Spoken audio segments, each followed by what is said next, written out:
I never expected it to come from Haley. Not her. Not then. We were standing outside the venue I had paid for. $18,000 for 6 hours of open-bar joy. Exposed brick, warm lights, imported linens, waitstaff dressed better than most of the guests. A rented chunk of downtown Chicago meant to feel like forever. The night before the rehearsal dinner. Inside, the photographer, my pick, my expense, was shooting candids. Joanna was fluttering around the floral arch with her clipboard, lost in the beauty of a night she'd orchestrated but not paid for. The florist had run 2 hours behind. The seating chart had to be reprinted, and I just spent half an hour on the phone arguing with valet services. My phone buzzed with final confirmations. Airport pickups, makeup schedules, a cake delivery issue. I stepped outside for air. Not to complain. I don't complain. I just needed a moment to feel something that wasn't exhaustion. And then she came out after me. Haley.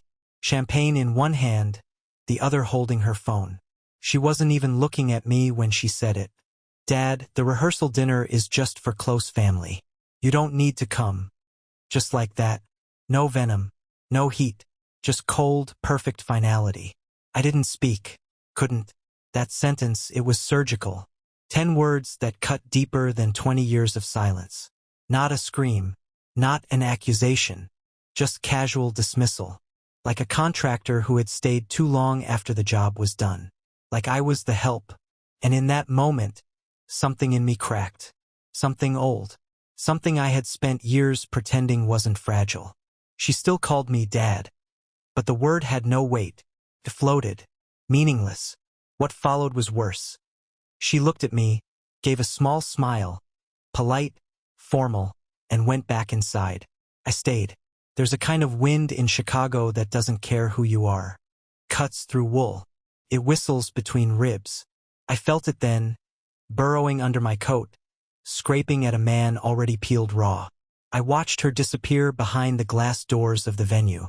Watched the reflection of the chandelier flicker off the polished floors. Watched strangers clink glasses paid for by a man they would never know, never thank. I had paid for everything. Every damn thing. The venue. The dress. The catering. The wine tasting. The hotel suites. The transportation for out-of-town guests who never once asked how I was.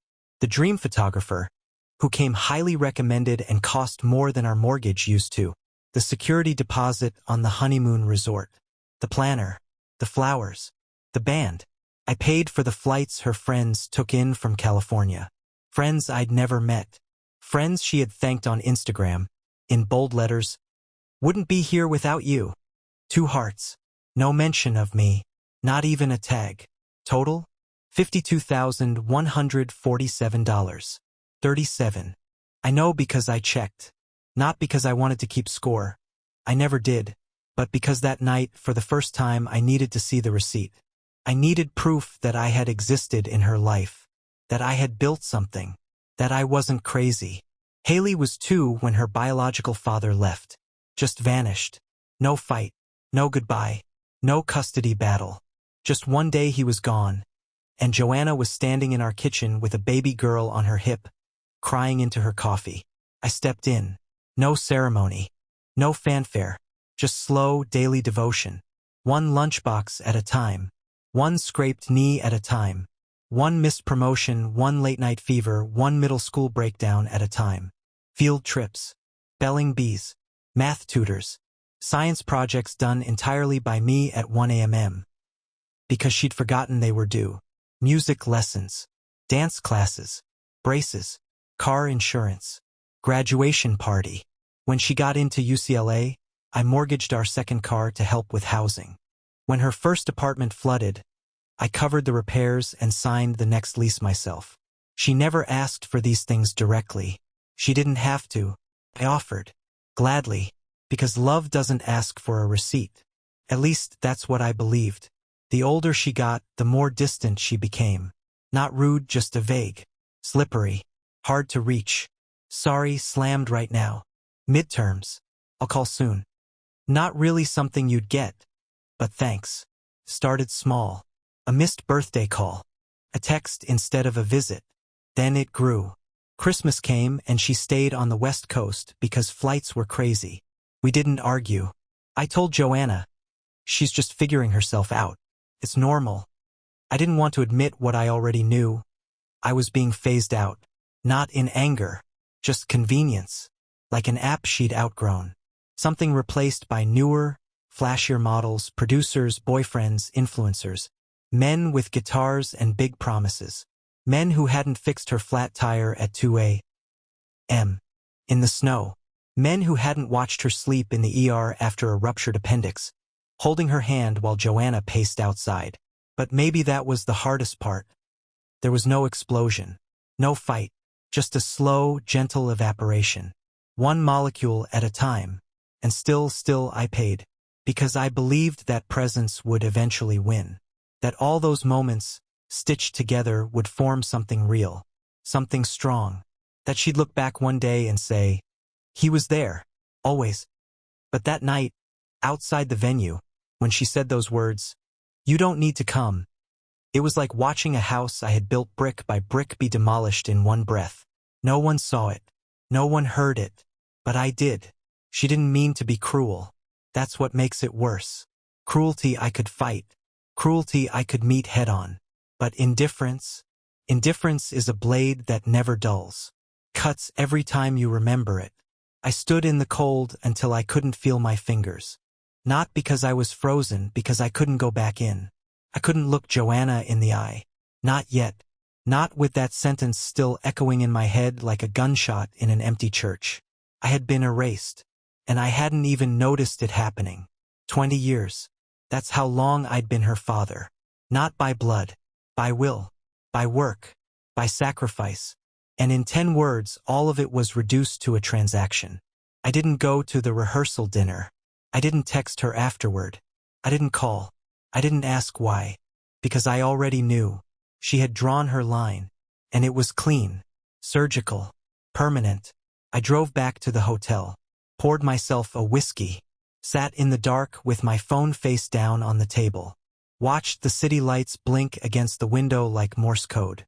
And I waited for the pain to pass. Didn't. It just settled in. Heavy. Permanent. The next morning, Joanna asked why I hadn't come. I lied. Said I felt under the weather. Said I didn't want to risk getting anyone sick. She nodded. Didn't press. I think she knew. Maybe she'd known longer than I had. Haley texted that afternoon. Can you Venmo Rachel for the nail appointment? She covered for me. I stared at the screen. No mention of the night before. No apology. No acknowledgement. Just another request. I opened the app. Looked at my balance. Closed it. Didn't reply. That was the beginning of something I didn't have a name for yet. Not grief. Not anger. Just subtraction. Me -1. After the rehearsal dinner, the one I wasn't welcome at. I didn't argue. I didn't protest. I didn't ask questions. I simply drove back to Indiana. 3 hours of silence. Broken only by the tires humming against the highway and the dull, angry buzz in my ears. I didn't play music. Didn't call anyone. I watched the lights of the city fall behind me like a closing curtain. Like I had exited a play I never belonged in. Joanna stayed in Chicago. Of course she did. The wedding was still happening. Her daughter, not ours, not mine, was still getting married. I checked into a motel just outside of Lafayette. A basic place with a flickering hallway light and sheets that smelled like bleach and old dust. I didn't sleep much. The air conditioner rattled like a dying thing, and every hour I woke to silence, expecting a message that never came. That was 10 days before the wedding. Not a single call. Not from Haley. Not from Joanna. Not even a forwarded itinerary. They moved without me. Like a family minus the man who bankrolled the memories. The ceremony was streamed online. I didn't watch it. I thought about it. Sat with the browser open. But in the end, I closed it before the music started. I didn't want to see the smiles. I didn't want to see her call someone else dad in a toast. Instead, I went outside, poured gravel over the patch near the mailbox I'd meant to fix for months, and listened to the wind comb through the fields behind our house. 10 days after the wedding, she texted. We're over budget on the honeymoon. Did you send the money yet? No greeting. No, how are you? Not even a picture from the trip. Just a demand. Like I was a service on autopay. A faceless account tied to a name she didn't respect. I read it 3 times. My thumbs hovered over the keyboard. Could have ignored it. I could have exploded. But I typed something else. No, I'm not sending anything else. You said the dinner was for family. So you'll be managing things without me now. I stared at the message for a long time before hitting send. Then I set the phone down, turned off the screen, and went to make coffee. The machine hissed and gurgled like it was surprised to be used again. I drank it black, bitter, like medicine. No reply came, not from her. But that evening, Joanna called. I let it ring once, twice. I considered letting it go to voicemail. But I answered. Her voice was already halfway to panic. Haley's crying, she said. They're stuck in the hotel room. Her card's been declined. Their flights are at risk. Can you just help this once? Help. That word again. Help. Not because I was needed, but because there was no one else. Not because I was family, but because I was convenient. I didn't raise my voice. I didn't curse. I just spoke. Call her father, I said. You said he wanted to be more involved. The silence that followed was thick, hollow, like a space being vacuumed empty. Michael, she said softly, not pleading yet, this isn't the time for games. They're stranded. I closed my eyes, took a breath.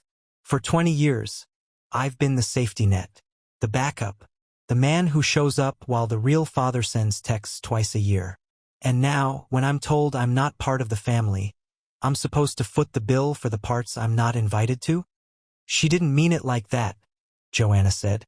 She said it exactly like that, I replied. There was a pause. Then the line clicked. She'd hung up. I stared at the screen for a while. Then I set the phone down again. I didn't feel triumphant.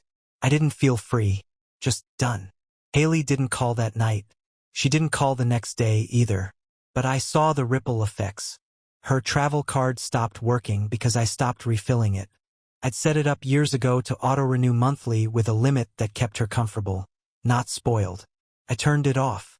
The rent for her apartment in L.A.? That bounced. Because I'd been the guarantor. And I canceled my involvement. The landlord called me, confused. I told him to contact the tenant directly. Her phone bill? Her gym membership? The meal delivery service? All set to my name. All removed. Quietly. Without ceremony. First, she didn't say anything. I think she assumed it was an error. A glitch. Maybe even thought the bank had messed up. But then she called. I didn't answer. She left a voicemail. Something's wrong with my cards. Can you check? I deleted it. The next one had more urgency. Hey, I'm getting emails from my landlord. Can you please fix this? I deleted that too. 2 days later, she showed up at the house. She knocked, not rang the bell. I watched her through the kitchen window as she waited. Same posture, same sunglasses, but she looked thinner, less sure of herself. I opened the door. She didn't smile. You ruined my honeymoon, she said. No, hi. No, I'm sorry. Just accusation. I just needed a little help, she added. As if I were a stranger she'd lent money to. I didn't raise my voice. I didn't point at the years. I didn't list the checks or the bills or the emergency payments she never saw. I just said, you told me I wasn't family. I'm just following your lead. She stared at me. Something cracked, just slightly, behind her eyes. A twitch. Confusion. She turned and walked away. But her steps were slower. Her shoulders sagged a little. Not defeat, not yet, but something was shifting. Over the next week, the unraveling began. Her credit score dropped. Not because I sabotaged it, I just stopped protecting it. The nice gloss peeled back. She couldn't pay for her Uber Lux rides anymore. Her influencer brand subscriptions started failing. She borrowed from friends. Told them her card was acting up. They believed her. First. But lies expire. One by one. Her biological father, the ghost, was suddenly real again. She called him. I know because Joanna told me. He said, I'll try next month. He always says that. The friends who came to the wedding, they stopped responding. Brunch invitations got dodged. No one wanted to be near the crater of someone else's broken image. I wasn't vengeful. I wasn't watching gleefully. I didn't check her social media or gloat when her posts dried up. But I knew, in my bones, that she was beginning to understand. That independent woman story? It had been written in my ink, funded by my quiet, steady hand. And now that hand had been withdrawn. Joanna grew quieter too. She didn't ask me why I had stopped the payments. She knew, but she didn't say it. She sat at the dinner table, pushing food around her plate, eyes always somewhere else. When I left the receipts out on the counter, the statements, the balance sheets, she didn't move them, didn't ask what they were for. She didn't want to see, because seeing meant admitting what we both had ignored for years, that I had been used, lovingly, gratefully, but used all the same. The turning point had come, and I wasn't angry anymore. I was something worse. I was awake. She knocked on my office door around midnight, not texting, not calling from across the house like she used to. The physical knock. Hesitant. 3 taps, no rhythm. I didn't answer at first. Let her stand out there for a while. Let her sit in the silence I'd been drowned in for years. Eventually, I opened the door. Haley stood there. No makeup. Hoodie I hadn't seen in years. Eyes swollen. Shoulders drawn in like she'd shrunk inside herself. Not the curated, filtered, platform-ready Haley. Just a daughter or the shell of one. Standing on a threshold she thought was still hers. I was wrong, she said. Not a whisper. Not a shout. Just a fact she finally understood. I didn't understand, she added. I thought you'd always be there. I thought you were okay with how things were. I never knew it hurt you. I said nothing. Not yet. Please, just help me. One more time. She wasn't asking for a hug. Not a father-daughter walk. Not a fresh start. She was asking for a bailout. For money. She wanted mercy without recognition. A deposit without an apology. I looked at her for a long time. Then I spoke quietly. No. Her lips parted. Shock. Confusion. Not heartbreak, not yet. You said I wasn't family, I said. That means I'm no longer responsible. And I meant it. She cried then. Right there. Silent at first, then openly. Not dramatic. Not performative. Just raw. A child realizing the bridge behind her is gone and the water is rising. I didn't feel anger. Not anymore. I felt release. Something like air returning to lungs that hadn't known breath in years. Because love without respect isn't love. It's a leash. A labor camp. A man paying to be invisible. And I had walked that road long enough. She stayed outside my door for a while. I could hear her breathing through the wood. Then she left. I heard the stairs creak. The front door opened. Closed. No more footsteps. That night, I sat in the dark and looked at my hands. The same hands that had paid for everything. The ones that held her when she had fevers. That assembled bikes on Christmas Eve. That moved her into dorms, apartments, studios, all rented in my name. They'd built a life for her. And now they were still. The days that followed were slow. Quiet. Joanna kept her distance. She didn't argue. Didn't try to bridge the gap. Part of her knew it had always been inevitable. That someday the cost of silence would be due. Haley didn't call. Not at first. But the fallout started to echo. Her card had been rejected at the dentist. She owed 3 months on utilities. The car insurance I used to handle? Lapsed. She racked up a ticket for expired registration. Then another for parking where she used to get away with it. The friends began to fade. She told them stories. My card was hacked. The bank froze my account. We're changing financial advisors. But lies can't hold weight forever. Especially when your life was never really yours to begin with. One by one, the perks vanished. The hair appointments. The weekend trips. The collabs she used to flaunt.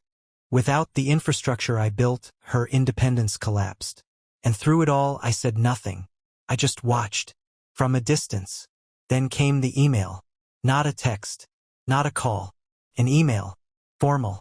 Stiff. Subject. Support. Michael, I know things have been strained between us. I've made mistakes. I was arrogant. I took things for granted. I said things I regret. I'm trying to fix things. I've taken on some freelance work, but I'm behind on rent. I'm not asking for a handout, just a loan. I'll pay you back. Please consider it. Haley. No, Dad. Not even hey. I read it twice, and then I archived it. Not deleted, just set it aside. Because if she was going to ask like a stranger, she would be treated like one. That week, Joanna tried again. She brought up Haley over dinner, voice soft, careful. She's struggling, she said. She's trying to get it together. Maybe this is her learning curve. She had 20 years of cushion, I replied. I was the curve. Joanna didn't answer, and I could tell in her eyes. She finally understood what she had protected all those years. A dynamic, a transaction, a silent exchange of labor for love, where I gave everything and asked for nothing, except respect. And that was too much. A few days later, Haley called again. This time I picked up. I'm sorry, she said, her voice shaky, for what I said, for how I treated you. I didn't interrupt. I didn't get it. I thought I was being strong, independent, but I wasn't. I was just blind. I know, I said. I want to fix this. How? She paused. Then, slowly, I don't know. I waited. Then I said, that's not enough. Silence. A long one. I miss you, she whispered. I miss who I thought you were, I replied. She cried again, and this time I listened. But I didn't offer money. I didn't offer rescue. I let her feel the weight of the life she'd built on someone else's spine. And when she asked again, softly, hopefully, is there anything I can do to make this right? I gave her the only answer that was honest. Start over. On your own. Because sometimes love has to end to be seen. And sometimes the only way a child grows is when they're forced to stand where they thought the ground would always hold.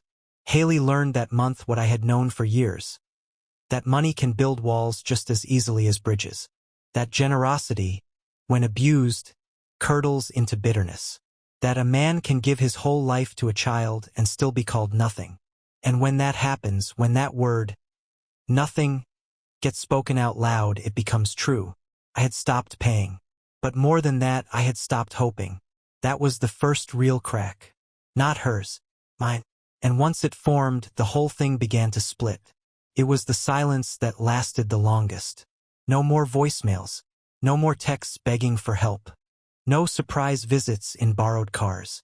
Just distance, cold, clean, and absolute. Joanna barely spoke at dinner. We shared meals like coworkers who'd once been lovers. I'd ask how her day was. She'd answer in soft phrases. Then we'd eat in a quiet punctuated only by the clink of silverware. I slept in the guest room. No fight. No formal separation. Just a quiet, mutual drift. Two people in the same house orbiting different stars. She still called Haley. I never asked what they said. I didn't want to know. Weeks passed. Then months. Winter came early that year. The kind that coats the Indiana fields in silver and buries regrets beneath 6 inches of quiet. I spent most of my evenings fixing the shed I'd neglected for years. It didn't need fixing. I just needed to rebuild something that wouldn't betray me. And then one night she came back. Not Haley. Joanna. She stood in the doorway of the guest room, hands shaking, a yellow envelope in one hand. She sent this, she said. Asked me to give it to you. I took it. Didn't open it yet. She's working at a coffee shop, Joanna added. Moved in with a friend. Paying month to month. Says she's saving. I nodded. She's changed, Joanna whispered. Like it was a confession. I didn't answer. She lingered for a few seconds longer, then turned and walked away. Inside the envelope was a letter. Handwritten. Ink smudged in places. Michael, I wanted to write this because I know words over the phone never felt like enough. Maybe they still won't. I was cruel to you. Not intentionally, that's the part one keep turning over in my head. It wasn't hatred. It was blindness. I thought I was strong. I thought I didn't need anyone. But the truth is, I lived in a house you built and pretended I owned it. I called you dad when it benefited me. I called you not family when I wanted control. You gave me everything, not just money. Stability, silence, grace, and I spit on it. When I said the rehearsal dinner was just for family, I thought I was protecting something. But I see now I was amputating the only real support I ever had. All of it, the trips, the clothes, the rent, the nights out, the 1,000 invisible kindnesses. I thought they were the world saying yes to me. But they were you. I can't fix what I broke. I know that now, but I'm trying. I'm trying to be the kind of woman who would deserve what you gave. I don't expect anything, but I wanted you to know. Thank you, Haley. I read it twice. Then I set it down on the desk, turned off the light, and sat in the dark. Because here's the truth they don't tell you. Forgiveness doesn't come with fanfare. It doesn't arrive like a gift. It arrives slowly, after the fire dies down, when all that's left is smoke and questions. I didn't forgive her that night. I didn't jump to call her. I didn't send money. But something inside me, the part that had curled up and died outside that rehearsal dinner, began to stir. Not hope, not love, just awareness. She had seen it. Finally, the weight of what she'd done, and she hadn't tried to escape it. That mattered. A few weeks later, she called. I got a second job, she said. Still behind on rent, but I'm catching up. I asked if she needed anything. She said, no, that's not why I called. We talked for 10 minutes, then 15, then an hour. Not about money, not about the past, just life, her schedule, my garden, the shed, the weather. She didn't ask for $1, and I didn't offer. That was the first real conversation we'd had in years. It didn't fix anything, but it didn't have to, because sometimes the lesson isn't about rebuilding. Sometimes it's about learning to stand among the ruins. Haley still struggles. Her Instagram feed is quieter now. No more staged brunches. No more inspirational captions about manifesting abundance. Just grainy photos of coffee cups, early morning bus rides, blurry sunsets on cracked pavement. I follow. I don't like anything, but I see it. She's working. She's failing. She's rising. On her own. That's enough for now. As for Joanna, we don't speak much about what happened. Not because we're avoiding it, because there's nothing left to say. The marriage is still there, but it's changed. It's weathered, stripped of illusions. I don't pay for Haley anymore. Not her bills. Not her life. But sometimes, when the mail comes, I see an envelope from her, never asking for money.